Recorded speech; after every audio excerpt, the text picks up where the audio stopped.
ഈ തരൂരിനെ അകറ്റി നിർത്തുന്നത് ശരിയായ നടപടിയല്ലെന്ന് പറയുകയാണ് കെ സുധാകരൻ.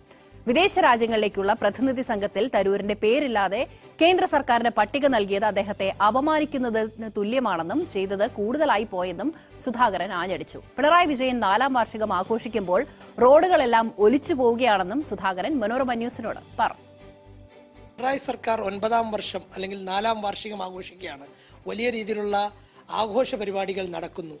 എങ്ങനെയായിരിക്കും ഇതിനെ കോൺഗ്രസ് നേരിടുക? ആ കാണുന്ന പ്രവർത്തനം അങ്ങനെ അവിടെ ഒരു ഭാഗത്ത് പ്രവർത്തനം നടക്കുമ്പോൾ മറുഭാഗത്ത് നമ്മൾ കാണുന്നുണ്ട് നാടും നഗരവും കുത്തി ഒലിച്ചു പോവുകയാണ്. കിലോമീറ്റർ നീളത്തിൽ റോഡുകളൊക്കെ തകരുകയാണ്. ആ തകർച്ചക്കൊന്നും ഒരു പ്രതികരണം ഉണ്ടായിട്ടില്ല മുഖ്യമന്ത്രിയിൽ നിന്ന് ഇതുവരെ.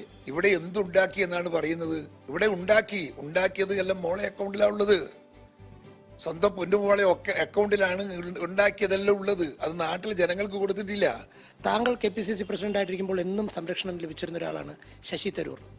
അദ്ദേഹത്തെ ഇപ്പോൾ കേന്ദ്ര സർക്കാർ ഒരു വലിയ ദൗത്യം ഏൽപ്പിച്ച് രാജ്യത്തിന് വേണ്ടി അയച്ചിരിക്കുന്നു. ചില ഭിന്നസ്വരങ്ങൾ കോൺഗ്രസിനകത്ത് നിന്ന് വന്നത് ശരിയായോ? അദ്ദേഹം ഒരു കോൺഗ്രസ് MP അല്ലേ? അതൊരു ആവശ്യമില്ലാത്ത ഒരു കാര്യമായി പോയി എന്നൊരു ഫീലിങ്ങിലാണ് ഞാൻ നിൽക്കുന്നത്. ശശി തരൂർ കഴിവുള്ളവനും പ്രാപ്തിയുള്ളവനുമാണ്, പാർട്ടിയോട് കൂറുള്ളവനാണ്. അങ്ങനെ ഒരാളെ നമ്മൾ അകറ്റി നിർത്തിയത് ശരിയായില്ല എന്നുള്ള ഒരു അഭിപ്രായത്തിലാണ് ഞാനുള്ളത്. ഞാൻ 1-2 നേതാക്കന്മാരെ വിളിച്ച് ഞാൻ പറഞ്ഞിരുന്നു.